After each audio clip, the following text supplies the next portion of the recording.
E eu pergunto, o que é que você quer para viver? O que você de verdade precisa para viver essa semana? Para pensar. Alguns vão dizer dinheiro. Talvez você já está sendo enxertado por esse mundo, tá? Já vai estar tendo.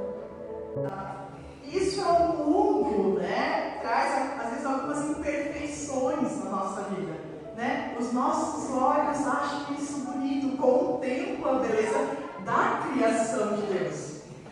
Mas ela é mentirosa, vamos colocar dessa forma, né? Porque ela foi modificada. Nós vimos que ela não é bonita, tá? Mas então depois ela vai ficar branca. Eu lembrei de uma flor que eu acho muito especial. Não sei se vocês conhecem, aquela uma trepadeira, chama flor de cera.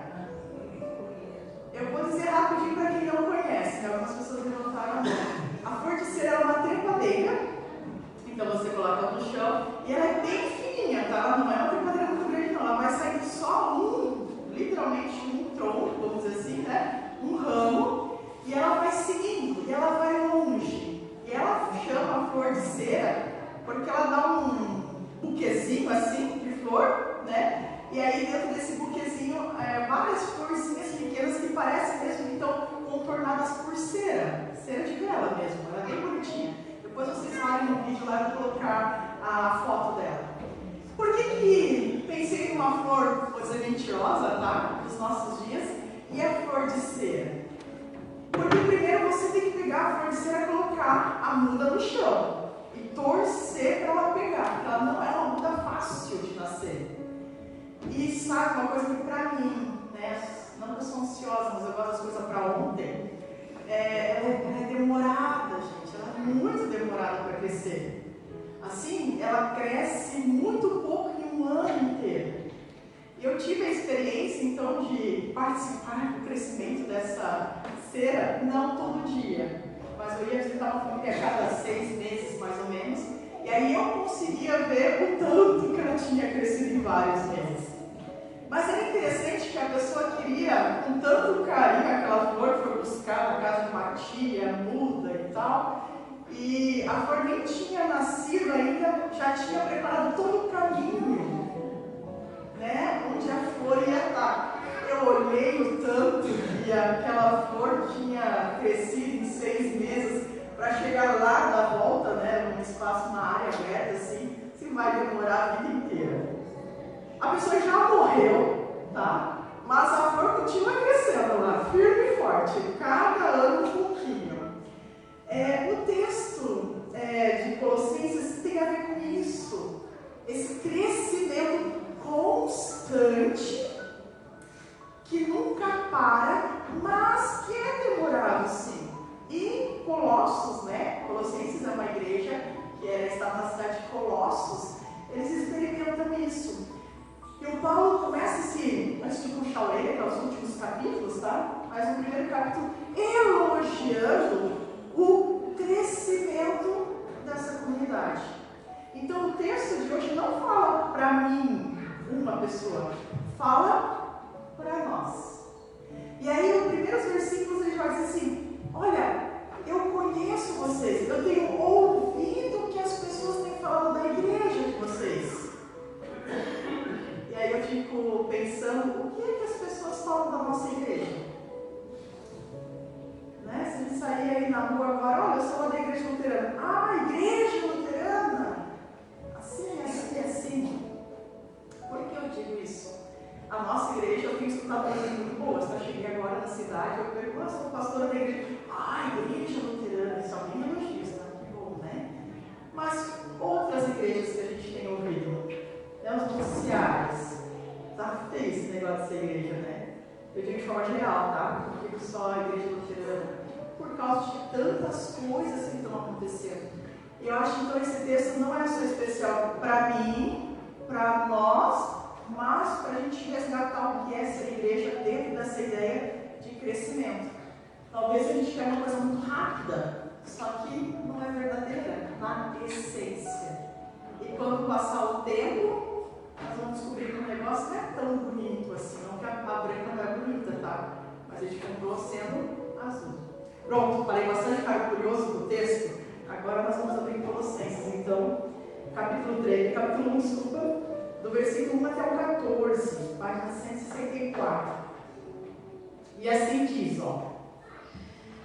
Paulo, apóstolo de Cristo, por vontade de Deus, e o irmão Timóteo, e aos santos e fiéis irmãos em Cristo, que se encontram em Colossos, graça e paz a vós outros da parte de Deus, o nosso Pai.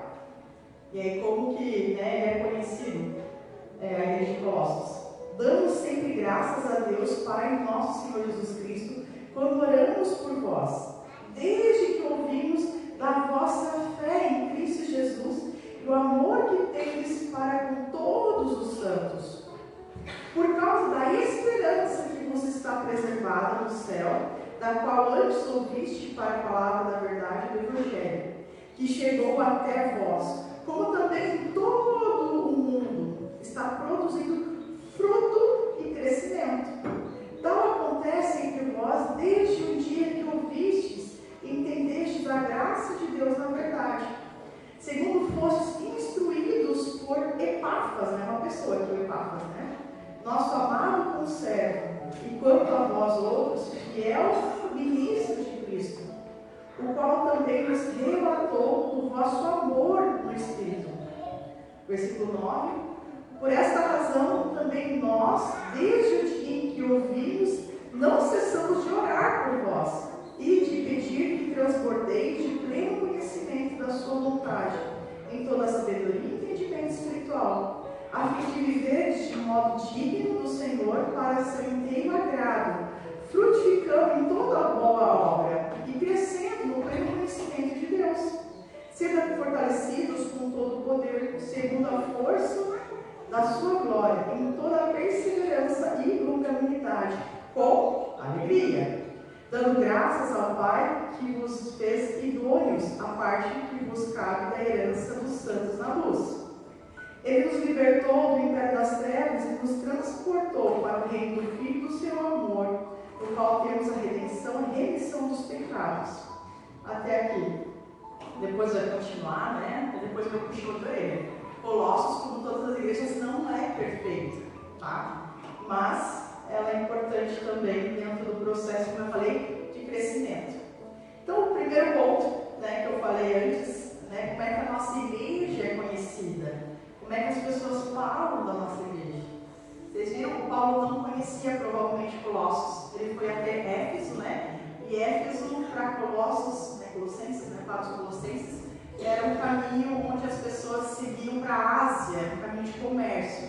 Então a cidade era uma cidade mais próspera, não era uma pobrecinha não, tá? E aí o Paulo, provavelmente foi até Éfeso, lá conversou com algumas pessoas, inclusive o que tem aí o nome, o Epáfras.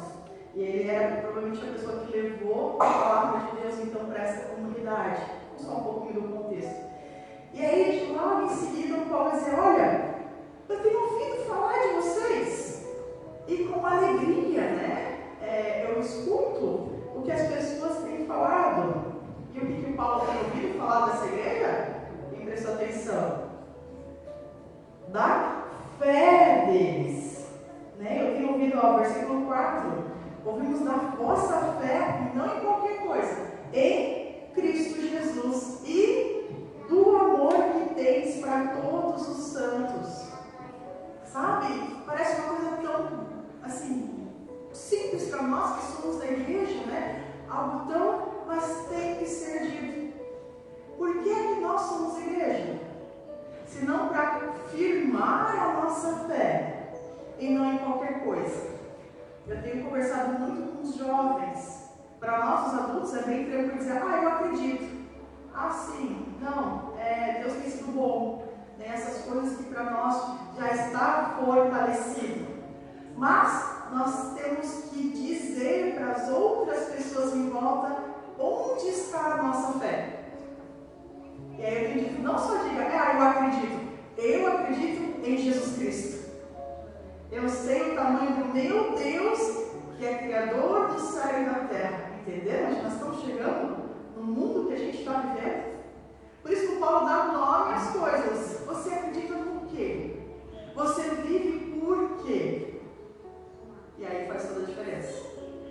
gente sabe onde é que estão as nossas raízes. E de lá que vem o alimento para crescer. Tá? O Paulo vai usar as mesmas parábolas que Jesus usava.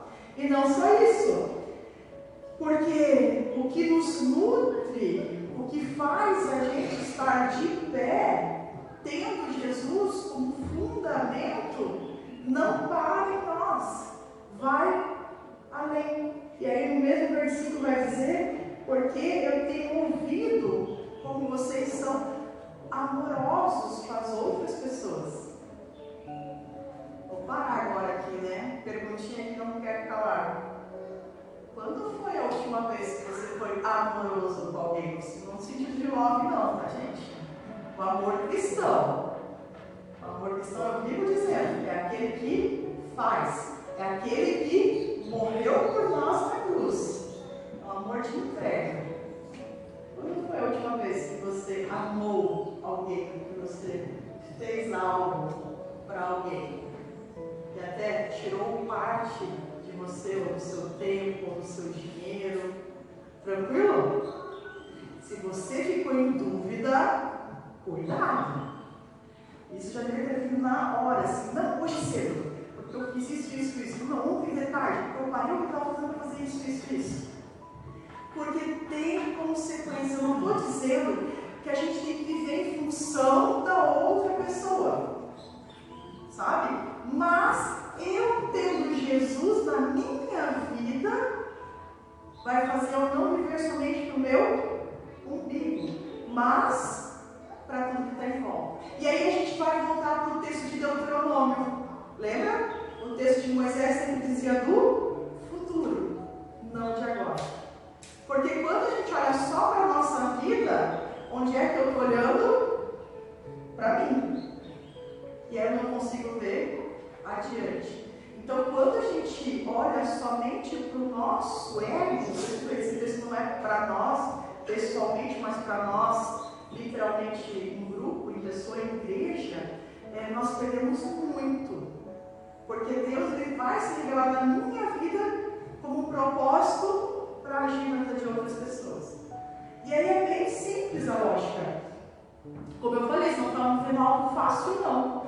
Mas se hoje eu não estou bem, e alguém do meu lado está bem, compartilhe a sua bênção comigo, ou o que Deus tem feito, logo eu me fortaleço também.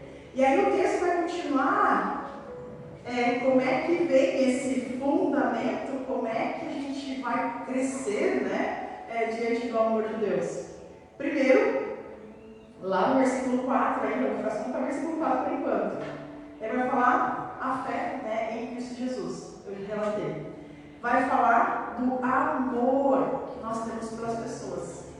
E tem mais um ponto, versículo 5, quem está com a Bíblia quiser ouvir, lê, né? Por causa da esperança que vos está preservada no céu, na qual antes ouviste pela palavra da verdade do Evangelho.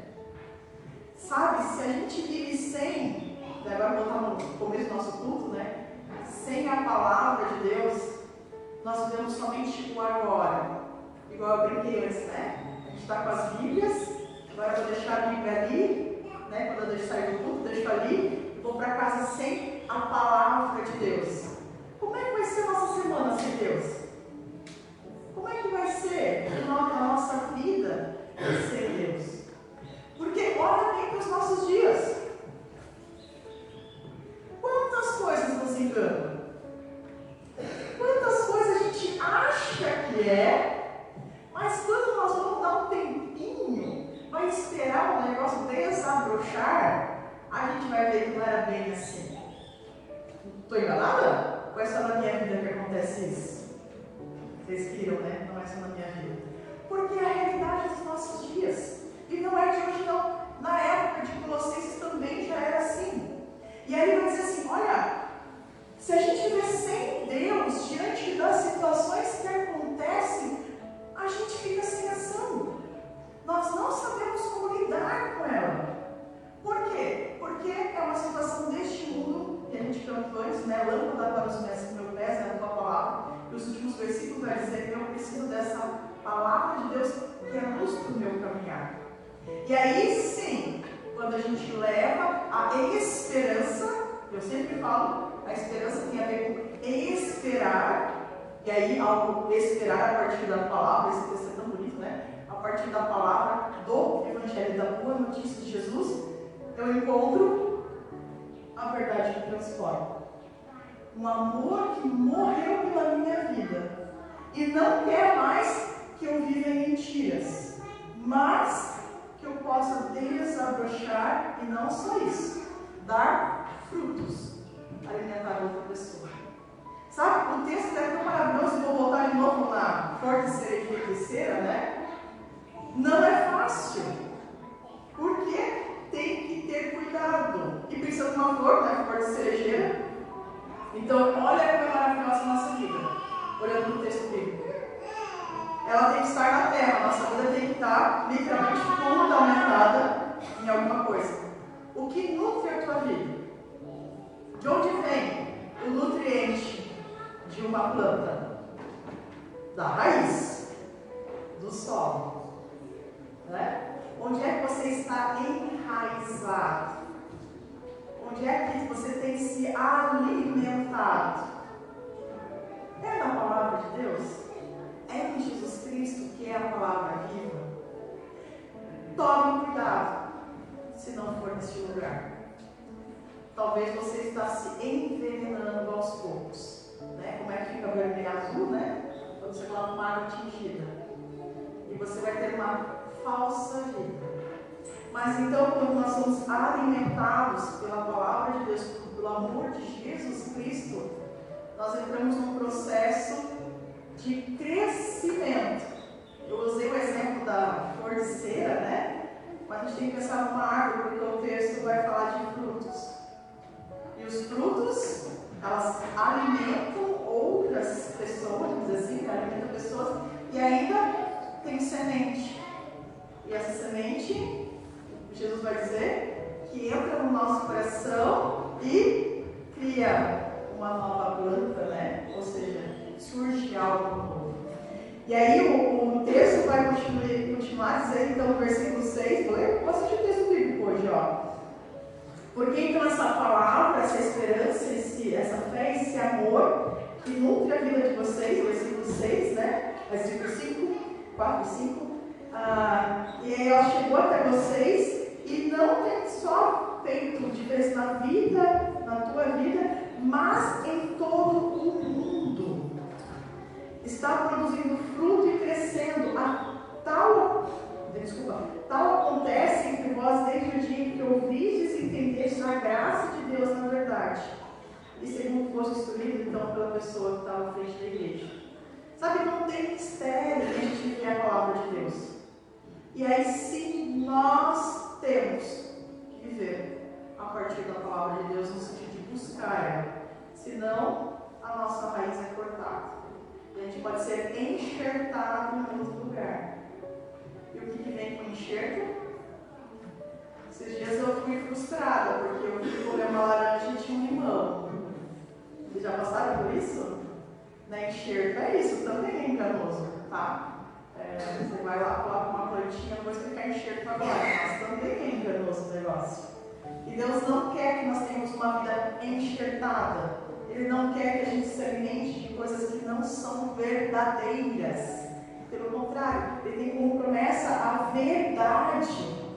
E aí melhora ainda a situação, porque ele vai falar uma palavra bem clara para os Colossenses. E versículo 10 e 11. Então tá, o que é esse crescer? Qual é a promessa de Deus quando nós estamos fincados, né, na sua palavra, que tem fé, tem amor e tem esperança?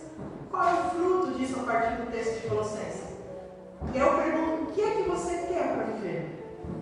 O que você de verdade precisa para viver essa semana?